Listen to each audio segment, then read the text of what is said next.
What's going on, guys? The Film Fan Reviews. My name is Stephen Barton II, and today we're talking about the new film Ad Astra. Now, going into this movie, I wasn't really sure about how I felt about it. The trailers didn't really grab me that much, other than I was curious about the story and that Tommy Lee Jones was in it. But I can actually say I was honestly surprised about how much I enjoyed this movie. Now, this movie tells the story of Brad Pitt. He's an astronaut. He's brought in after an accident of like a power surge when he's in space.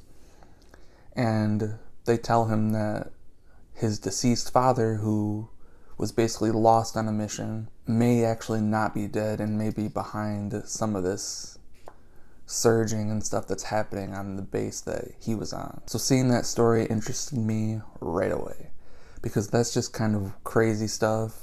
Brad Pitt is the astronaut and his father is Tommy Lee Jones, and seeing that dynamic might actually come together in this movie, I was very excited. I was interested to see what kind of things they were going for in this movie. This movie actually surprised me quite a bit. I mean, there are some thrilling moments that you're like, oh, I didn't know that was about to happen, and you kind of like caught off guard. There are some more dramatic moments that you're like, oh, damn. Because you don't leave Brad Pitt at all. You're with him the entire movie. You hear his thoughts, and you're just in that character all the time. So you kind of see everything, and you live everything, either right by his side or right through his eyes. You kind of get some POV stuff sometimes too. And on that note, the cinematography in this movie, I don't know who shot it, but it was done very well. Just switching back and all that stuff, and the outer space stuff, sometimes it always looks kind of silly. But in the past few years anyway, they've kind of captured the outer space look and made it look really cool. And this movie is no different. Everything looks awesome. The effects that they used in this movie were really cool. And just the movie in general just looks phenomenal.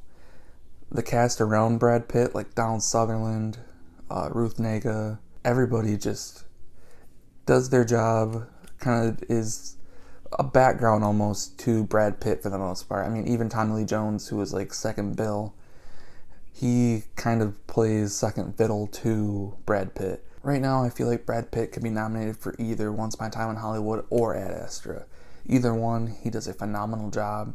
This one, he kind of like plays more of like, you get to be inside of his head more.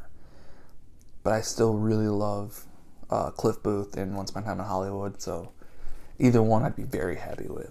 Overall, I think Ad Astra is a really fun time. If you're into the sci-fi, fantasy, fiction type space stuff, I think you'll really enjoy it. I recently just watched Gravity for the first time, and it definitely has that feeling.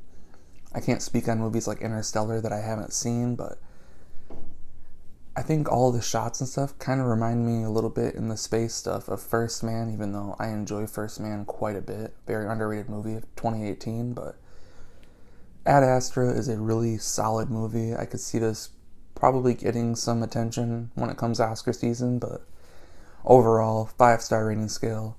It's easily a 4 out of 5, maybe even a 4.5 out of 5, but definitely check this movie out if you're a fan of Brad Pitt and all that space stuff, and yeah. Anyway, that's all my thoughts for today, guys. Please like the video, comment your thoughts. I'd love to chat with you about it. Please share the video on your social media pages. That would help me out greatly. Subscribe to the channel, whichever side that is. Follow me on all my social medias, Facebook, Twitter, Instagram. All the links are in the description. thefilmfanreviews.blogspot.com. I write some written stuff on there. Probably will be more because I'm going to get busy pretty quickly now. So check that out for any written stuff. And yeah, thanks for watching, guys.